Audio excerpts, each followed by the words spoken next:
Émilie Broussouloux a opté pour une expérience incroyable qu'elle ne soupçonnait pas.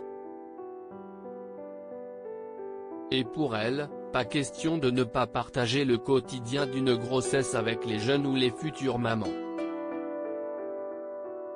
Avant la naissance de son deuxième enfant, la journaliste a lancé la web-série 9 mois ensemble, dans laquelle elle dévoile les détails d'une grossesse, mais aussi, la venue au monde du bébé, avec ce qui l'accompagne en crainte, peur, doute, et joie. L'occasion également pour elle de se confier sur son accouchement en janvier dernier, qui s'est déroulé à domicile. C'est en effet chez elle que Émilie Broussouloux a donné naissance à son fils Noé, et ce en présence de son mari, Thomas Holland. Si pour sa fille Jeanne, née en juin 2019, le couple n'avait pas hésité et opté pour la maternité, la pandémie de Covid-19 a pour cette deuxième naissance a bouleversé leurs plans. 1 mois et demi avant d'accoucher, il était encore prévu que j'aille à la maternité.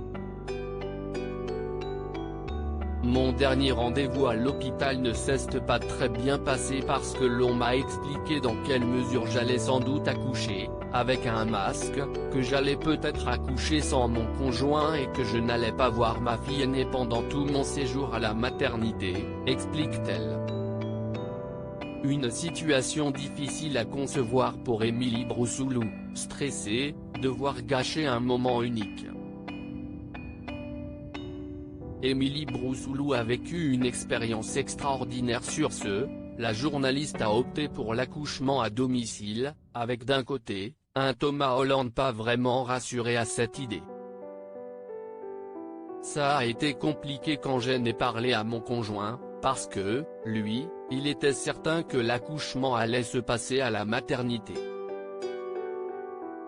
Il ne se posait même pas de questions, confie la journaliste, qui ajoute qu'il a fini par accepter après avoir rencontré la sage-femme.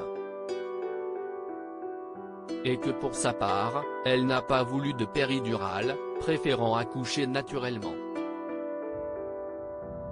Quand on a la maîtrise de son corps et de toutes ses sensations, si est-il là que si est-il génial. J'ai adoré ça. C'était une expérience extraordinaire.